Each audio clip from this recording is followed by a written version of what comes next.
Margaret, tell us a little bit about Good Food Ireland and why you decided to start it up in 2006.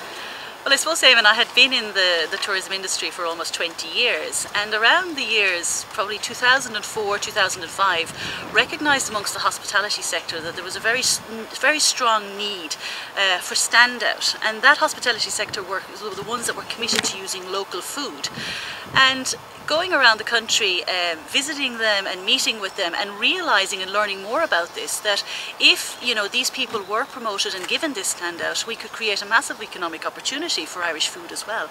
And I suppose coming from a farming background and being very aware of farmers needing to diversify and to look at new market opportunities, I thought that what better way to link our agri-food sector and our tourism sector, our two biggest industries, should I say, economic industries in the country. So it was about pulling the two together for a greater economic benefit. Terrific. And tell me something that's always sort of fascinated me. Given that Ireland has such a fantastic international reputation for quality of food raw materials such as our grass-fed beef and lamb, not to mention our superb fish and pork, why is it, do you think, that we have yet to develop a similarly fantastic reputation abroad for our food offering here? Well, I think it's like anything, trying to develop a brand message and to get it across on an international basis takes time. And traditionally Ireland has not marketed its food as a product at all.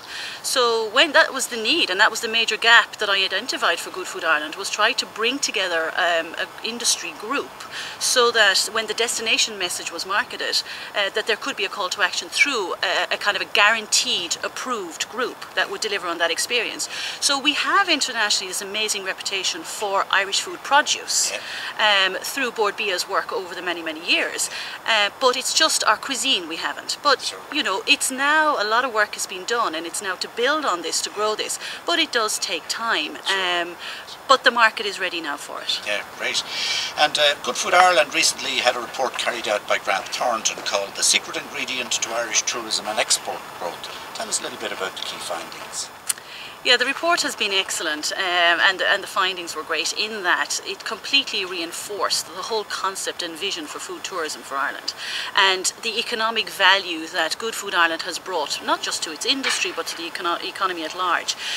So since Good Food Ireland's short time in existence, which is really only 4 years, over 70% of the approved providers under the brand have increased their business profile or heightened their awareness around the sourcing of local food, which in itself led to a knock-on benefit to the agri-food sector in that 92% of them, which is huge, have increased their purchasing of Irish food. And this is in times, that are difficult. So it is then worked out and equated through Grant Thornton that has contributed, just through the direct purchasing of that food, it has contributed in the region of some 50 million to the local Irish economy. That's fantastic. And your members come from a wide range of operators within the hospitality industry, from restaurants to hotels, pubs, food shops, cookery schools, artisan food producers, farmers and fishermen. Tell us, how do you ensure that standards are consistent across such a large cross-section of participants?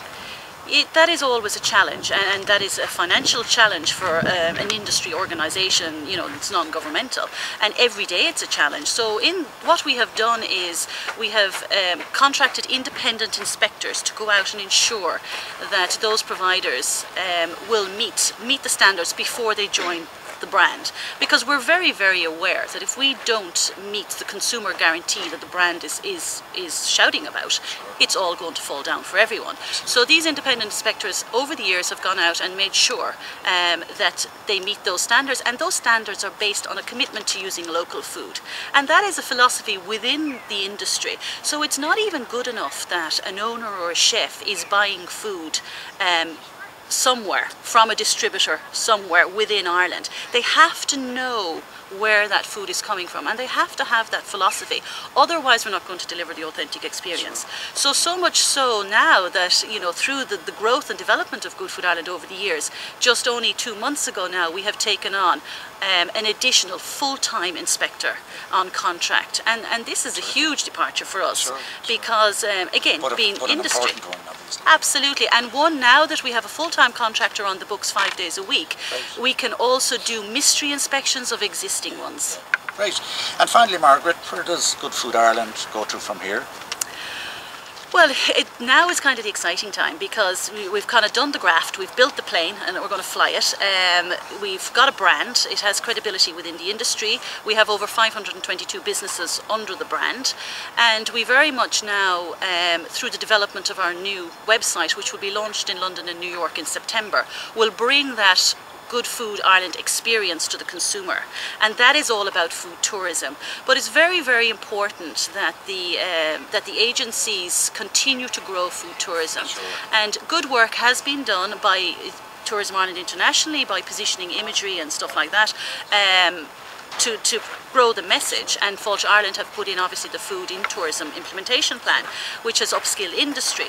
But we really, really need an international marketing strategy for food tourism so that we rubber stamp the brand of Ireland as a food tourism destination with the call to action guaranteed through Good Food Ireland underneath it. And if that is guaranteed underneath it, I know for a fact, given the amount of applications that are coming into our office every single day, that if we can market Ireland, you know, in a strong, cohesive way as a food tourism destination, organisations like Good Food Ireland will grow and deliver that guarantee on the consumer message.